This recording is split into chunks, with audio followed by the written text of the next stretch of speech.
Hi, I'm Hallie, the outreach coordinator with the Dragonfly Home, and I will let you guys introduce yourselves. Hi, I'm Stephanie Wilson. I'm the president of Zonta Club of Central Oklahoma. And I'm Deanna Shackelford, and I am the president-elect of the Zonta Club of Central Oklahoma, and I also serve as a community outreach volunteer here with Dragonfly Home.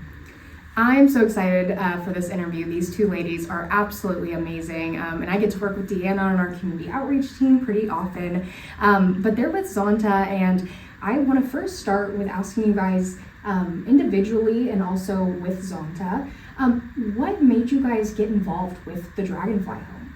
Right, so for me individually, it became obvious that I didn't know a whole lot about human trafficking. And so I actually think I ran into like a table that you guys had set up somewhere and just started learning about human trafficking. And I think it's just a very important area that we should not ignore, and we should be a part of helping folks to find their way, basically, right?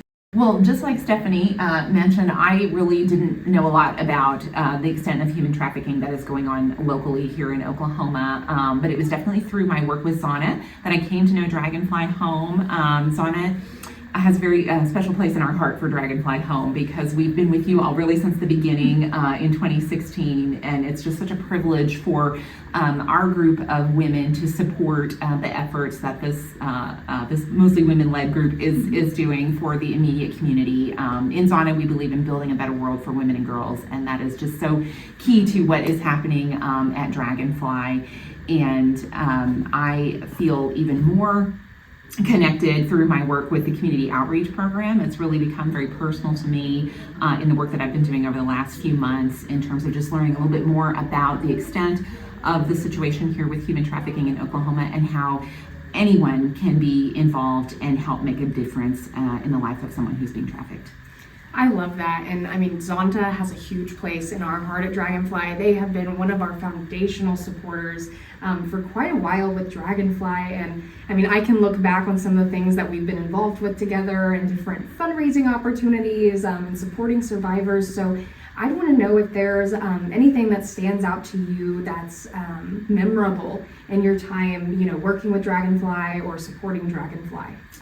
Yeah, the most memorable for me was a couple of years ago. We got the opportunity to build baskets for survivors, put in all the things that they need right at home, cleaning supplies, and what else was there? I'm trying to remember. Toilet paper and just the basics, right? The basics that folks need in their homes, and we were able to deliver them to your shelter and actually get a tour of the shelter. And it was pretty early days, I think, when your shelter was opening. So it was just amazing to see the attention to detail you've put into making it a home environment for folks who are struggling, right? Who are coming out of really bad situations. So that was really special from my perspective.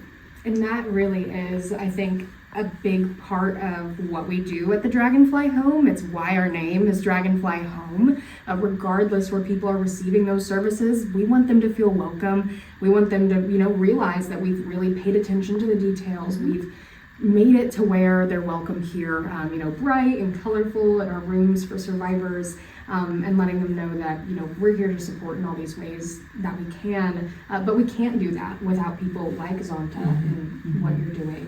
Deanna, is there anything that stands out to you?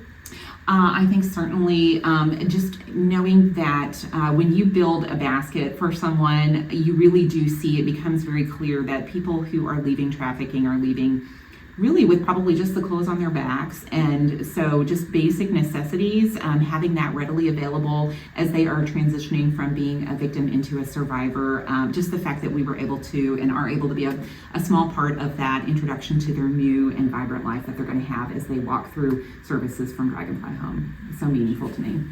And like you guys had mentioned earlier about, what got you involved with Dragonfly and getting interested was really also learning about trafficking. That's a big part of what we do in community outreach, and what we do going out in the community is educating people on what it is, because that really is that first step.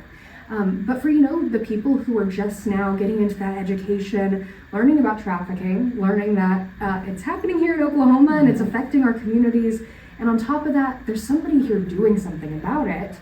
For the people that are looking into that, wanting to get involved with Dragonfly, maybe on the fence, is there anything that you would say to these donors or organizations or different businesses in the community who maybe want to reach out and get involved with Dragonfly? If you're just learning about the reality of human trafficking that is happening in Oklahoma, and you, like I, feel that tug on your heart, lean into that tug and allow it to direct you to the Dragonfly home.